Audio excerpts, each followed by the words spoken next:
Hello, everybody. Easy Allies here, Daniel and Isla, and we just got to play some games that are very difficult to play in a preview set. Yeah. A bunch of Thinky, get deep into systems kind of games, and three we're going to talk about today they're all from Raw Fury, who are in town showing off some of their stuff coming up. Blueprints. Woo! And Craftlings. Yeah, that was fun. And Knights in Tight Spaces. So each one of these very different. Blueprints is a first-person puzzle game. Craftlings is kind of Lemmings-ish.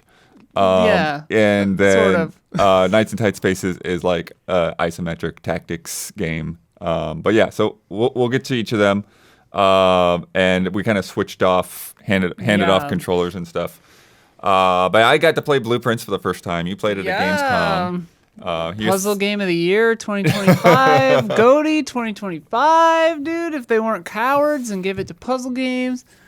I'm jazzed as heck about this game. Yeah. Well, also because you were chatting with the developer while I was playing. Yeah, he remembered me from Gamescom. He said he's been watching since, and I was like, oh, hi. Like, hello if you're watching now. Yeah, I'm sure he is. But it's interesting, though, because it sounds like he's essentially, like, put himself in a vacuum chamber. He's, like, avoiding other puzzle games. Yeah, he's been avoiding... And even, like, deck-building games and stuff like that, so... Avoiding Talos Principle, Outer Wilds, Lorelei, all of it. So I'm almost jealous that you get to play all these incredible puzzle games from the last 8 years that you've been working on Blueprints. But yeah, Blueprints, I mean, I talked about it last time, but the broad strokes, and then Blood can give you his initial opinions. If you don't know, Blueprints is one part strategy tile placement, you pick the next room that you're going to open whenever you go to a door out of 3 possibilities. And there's a lot of strategy in that because you can paint yourself into a corner. If you run out of hallways to go off of, then you're done for the day, It's partly that and part puzzle game. And the dev was saying that they've taken efforts to make sure that if you are a player who leans strategy over puzzle or puzzle over strategy, you'll still find plenty of ways to enjoy the game and get everything out of it. But it's a kind of a marriage of those two ideas, with a really nice art style and seems like there's just chock full of secrets and all kinds of weird, crazy things to experience. And Blood, what did you think? You played it? Yeah, so You've heard me gush about it. It's very interesting and maybe a little bit different than what I expected because essentially you can see the overall map at any given time, but you just kind of start in the foyer and there's 3 doors there, and then when you walk up to a door, you can pick what the next room is going to be behind that door. Right. And the whole premise of all this craziness is that, you're trying to find the 46th room because your entire inheritance depends on it. Right. You're proving that you're capable enough to inherit this, I don't know, inventor's estate that was your grandfather or whatever. Yeah. Or uncle, I guess. You're the great I forget nephew, exactly so it'd be a great uncle. Yeah, I guess that's it. Great uncle. But yeah, so it's the sort of random element is when you walk up to a door, 3 cards pop up, and those are the 3 choices you have for rooms. And you saw some rooms that I didn't see last time I played it. Yeah. Which were very cool rooms. Yeah. And so you're trying to there's all these different things that go into what your choice is going to be because it's sort of as we were saying, it's like a maze. You're trying to get from this side of the map to the other side, and you're trying to create a path that'll get there. But then there are all of these other little elements in there to where it's okay, some rooms have coins, some rooms have keys, some rooms may have locked doors, with locked doors being favorable to certain sides of the map. The farther up, deep into the house you go, there are more locked doors and more on the west wing of the house. So you can kind of dictate if you're thinking through okay, do I start on the east wing first, building this house because fewer locked doors, Yeah. There's so many little some rooms, strategic things you can pick up. some rooms are like dead ends to like a closet or something, but they'll have items in them. More items. And other ones will be like a hallway that just doesn't really do anything, but it at least allows you to move forward. And it's a roguelite in the sense that like you can end the run and start your day over, but when you start the day over, the house resets, you don't carry your items and consumables with you. Yeah. So yeah, like that's kind of the push-pull there is, yeah. Yeah, and one of the other things that was there is that like I was expecting a little bit more interaction from every room, and that like it's just very variable. Like each room, like some of them have some things and some of them don't, but like for instance, when you're creating your map, you have like steps as like a resource. Yeah. And so every time you go through a room, you spend a certain number of steps, even if you go backwards to backtrack. Bedrooms give you 2. But then that's the thing. It's like, yeah, bedrooms and certain other rooms will give you like extra steps to work with. And then I found like running shoes at one point that sort of like elongated the number of steps that I could use. I think it said it randomly you won't lose a step or something like that. Yeah, I found a metal detector, which I think makes it easier to find hidden items or something. I forget what the metal detector does. You looked at the description briefly. It was something like more chance to find keys or something.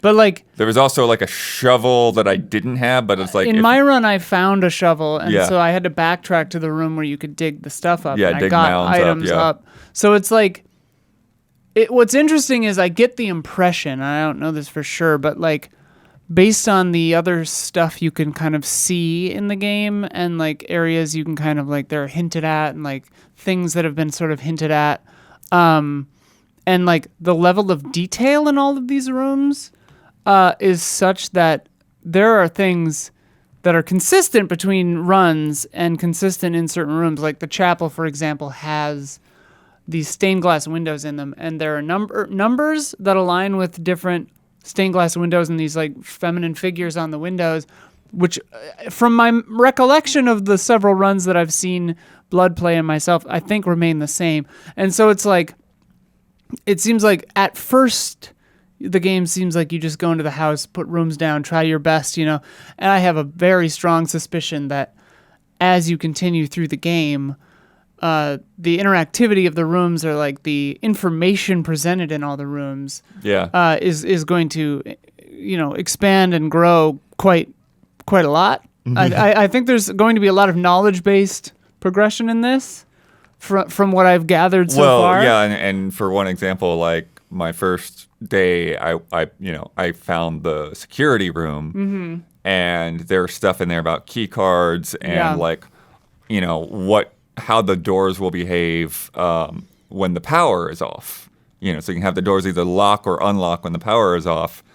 But I didn't have any way to control the power. And then on my next run, I got the utility room that has the breaker box to turn off the power. Yeah. It was like I have to like get both of those things in the same run to like or make just that combination work. Yeah. I wonder if you remember the default, or I guess you could just test it, but like, yeah, there are a lot of weird things like that. The one room you saw that I didn't see in my first run that the dev said was fairly rare is the laboratory. There was a lot going on in that place, which was super cool because it had like you could set an experiment for your like you can choose based on this cause this effect will happen. Yeah, and you could choose between like anytime you used a key, anytime you ate an apple, and one other one. Like there's one other one there. But yeah, so like I had set up a situation where like if I eat an apple, then I will get 1 coin, 1 gem, and 1 key. Or it was one. It was randomly one. But anyway,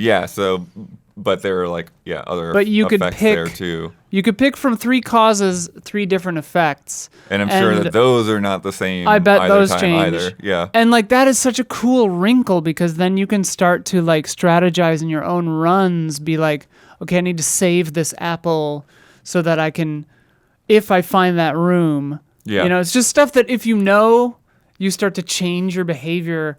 And like, even in this short of a play period, we were seeing that kind of happen to Yeah, because my first day, like I was pretty flush with gems. yeah. Second day you had like very little. And then the second day was like I couldn't, because you need gems to like create certain rooms. Certain special rooms, yeah. And then similarly, there are certain ways that you can like re-roll what rooms will pop up. So there's a place called the drawing room, and then that like just naturally allows you to have one re-roll per door. But then I also got like a pair of dice as one of my items, but those were consumable, so I could re-roll, but then like I'd lose that die. Just twice, yeah. Yeah. It's just like, it just is one of those games when you sit down and you play it and you're like, this game just feels right. For me anyway. Like, it just, things work the way I want them to work. The mysteries are being presented in a way that I really appreciate. Like, I'm curious. I'm thirsty for more, like in an exploration, like strategy puzzle kind of experience. Like, that is just so tasty. Yeah. Well, then I caught on to like, because the laboratory also had like some weird machine that needs a boiler room to run or something like that. And then it had like, just kind of like, all this just like scientific stuff, like boards, like a case board kind of thing. But on the case board, there was like a drawing of a flan and then a drawing of like some sand dunes, and there was a red yarn going between them. It's like, okay. And I was like, okay. But then he's like, it's not nothing. It's not just aesthetics. I'm like, oh, you're hinting at something that we're probably going to see like 15 hours into this game. We have no idea how long this game is. We have no idea how detailed this game is. Like, I get the impression that it's like everything is there for a reason. As you pointed out, there's stuff outside of the mansion too. Yeah. That we couldn't do yet. And like in that same room, there was a periodic table that had numbers on some of the elements. Oh, yeah, that stressed me out. In another part of that room, it had the periodic table just normal.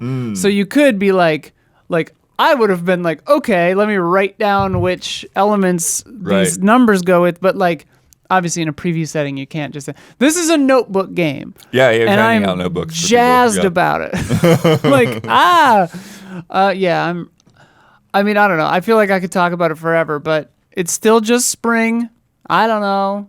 I'm hoping that spring. I'm hoping the snow thaws soon.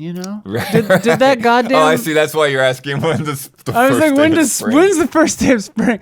I was like, did that goddamn groundhog see a shadow or not? Like, how close is this game? Yeah, I think it was extended. Yeah, unfortunately. Dang it, Phil.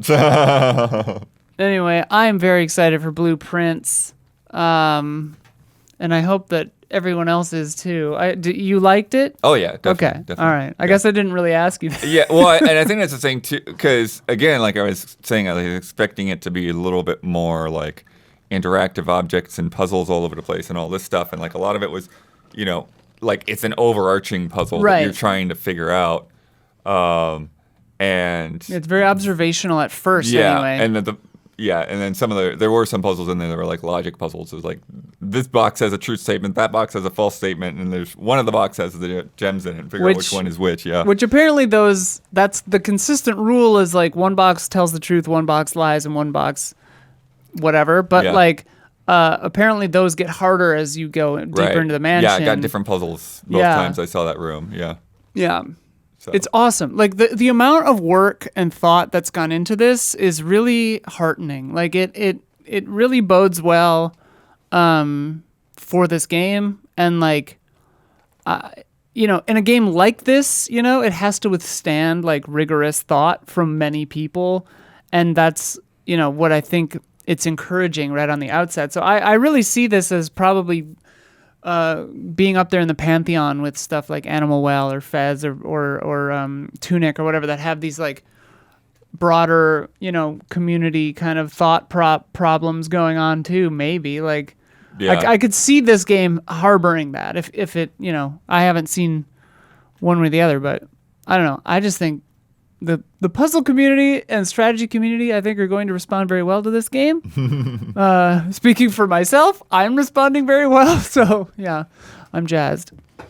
Nice. Next up, let's do Craftlings, which you got to play. Yeah. It kind of looks like Lemmings from a distance, but then you've got all this like little town building stuff and getting up resources and Yeah, so like as we said at the top, none of these games are great when you only have 20 minutes or 30 minutes to play each one of them, right? Because it's like I really wanted to kind of drill in, pause a lot, take my time to think through what all the little guys should be doing, you know.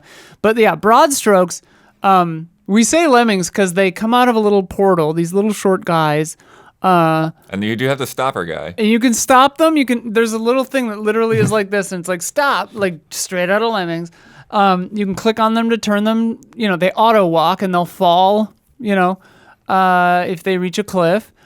And so you have to stop them or turn them from doing that. You can speed time up, slow time down. You can give them tools that are consumable for them to build with. They're like hammers and Hammers and axes pickaxes and, yeah. and And so like it's sort of an engine building game like Factorio or one of those where it's like you have to set up the logic of what all the little guys are going to do and they'll do it while you can go and then focus on other stuff. So like once you have your systems going, you know, they can become self-sufficient and you just have to work through the logic of who's doing what and for how long and whatever, blah, blah, blah. But you can have them build little buildings that'll give you resources or use resources or sell resources.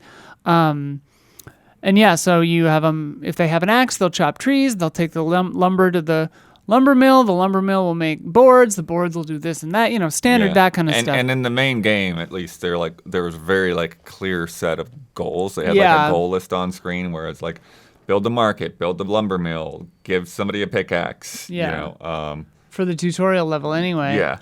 And like in the tutorial level that we played, the objective was to defeat the giant octopus that destroyed your ship and marooned you all here in the first place, I guess.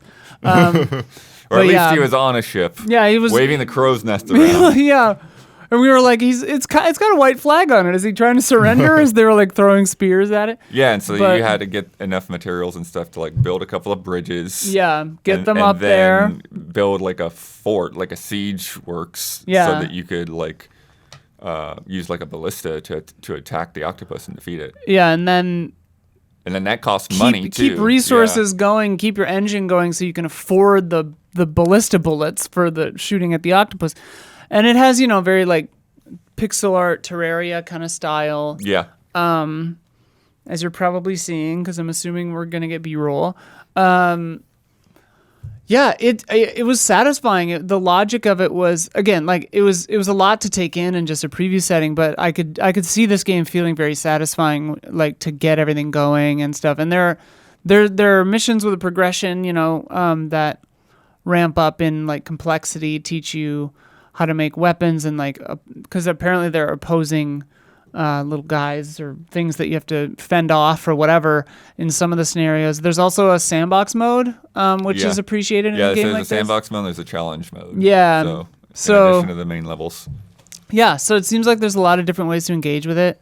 All in all, yeah, I mean, in what we saw, I'm intrigued. I think that it seems really cool and you can get really kind of nitty gritty with all the kind of logic of what the little craftlings are up to. Right. Seemed cool. I liked it. Yeah. Any other thoughts on that one? No, I think that's good. Yeah. And then, I was similar. When I sat down, because like we were just trading off for Nights in Tight Spaces, like, oh, maybe I should give this one to Isla. But I would have probably felt the same way with Craftlings. Because, it's like it's a tactical game. There was a lot to take in at once. Yeah.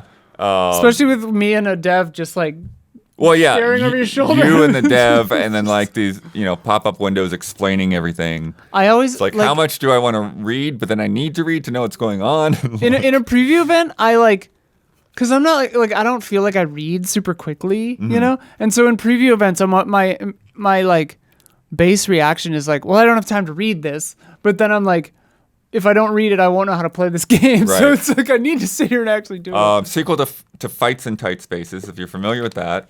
But there's the general idea is it's a turn-based strategy game in very small, close environments, and so like these were almost like barroom fights in the tutorial. Or like on a cliffside, or Yeah. Oh, yeah. That's one of the things that's interesting too. Is that like you can essentially defeat an enemy by getting a ring out.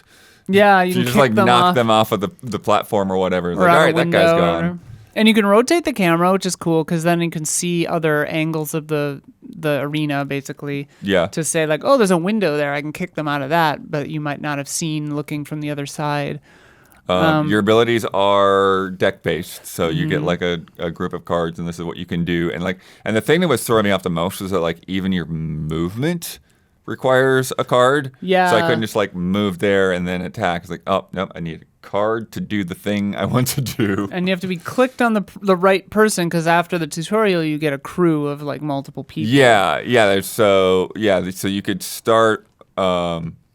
They started you with the options of like brawler, which is like punchy guy and punches and kicks. Fighter, which has more like swords and axes and stuff, and then there was rogue, which they said had like different traps and stuff. But I went with the brawler, and then there were like 4 or 5 others that were like blacked out for the initial menu. Oh, okay. But then when we had the party, they also had like a hunter or archer that was there. And so at the party, it's interesting because when you attack somebody, then if one of your other party members is within range, they'll do a support attack. So you can kind of chain. And so like I got one guy in a spot where like my guys just surrounded him. And so like I attacked, and then the other fighter attacked, and then the archer attacked.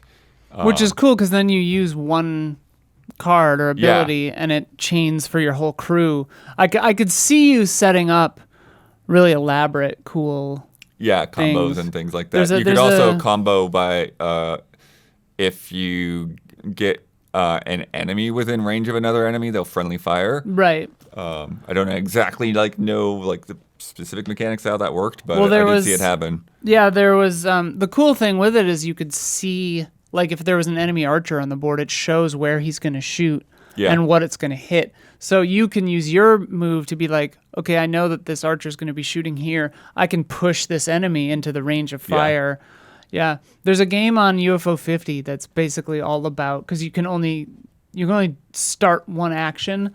And so the whole game is just setting up the chain reaction to get rid of all the enemies. Right. Okay. Like it kind of reminded me of that, like very, just in that regard, I guess. But the setting up the combos thing, yeah. Yeah. There's a grapple move that you could use. It didn't hurt the enemy, but basically moved them. Yeah. One that was a little trickier is my character had a leg sweep. So I could attack and knock a guy down, but while they're down, you can't attack them again until they get back up. Right. But it essentially allows you to like, make them waste a turn getting back up. Or like going prone in D&D or something. Okay. And then there was also the head smash, which was cool. Very cool animation where if somebody was like next to a wall or next to a bar or something, you just like grab their head and just bang it. And I did ask the dev, I was like, is this contextual? Because like if you use it in a different area, will they do a different thing? And he was like, yeah, if it's by a wall, they'll hit the wall. If it's by a table, they'll slam the table. I wonder what happens if you use it in the middle of the room. I don't think you can use it because there are definitely situations where like I couldn't use certain things because you do have, you do have like how close you have to be to an enemy. Like some things you have to be like right next to them. Other ones you can be 1 or 2 spaces away. And then there's some that require like I think it was called momentum. So it's like you essentially need charges to be able to play that card. And there's a combo kind of currency as well that you could build up with. There was one card called like Jolt or something. Yeah, I think that's the same thing. Oh, okay. Or same thing or related. Yeah, there were 2 different things up top. I think of momentum and energy or something, or combo. Yeah, it seemed cool. Like again, complicated to get into at a preview event. Yeah, and the one thing I did almost by accident is they show you little icons on the ground where new enemies are going to appear. Right, yeah. And so if you grab somebody and put them into that space, then you prevent an enemy from spawning in that spot. That's cool. So that's smart. It's another little thing you can do. If you don't have enough points to like knock them out, you can at least move them and not deal with another guy. Yeah. That's smart. And then at the end, which I thought was kind of cool, they had a replay system that replays your fight in like, real time. There's still like kind of, you can tell where the turns are, but like it looks more like the actual fight, which I think is a cool touch to just Yeah. like watch through and be like, oh yeah. And they were saying like it's really satisfying when you pull off like a big team maneuver or whatever.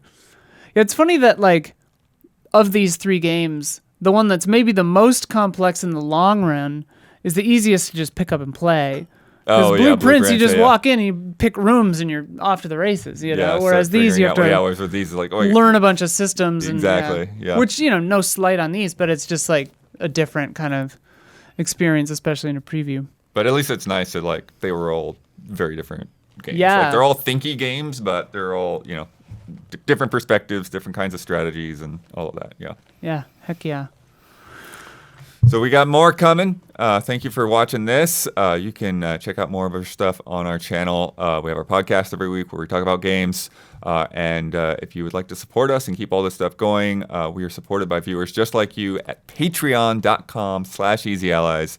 So head over there, and we will see you soon. I suspect you wish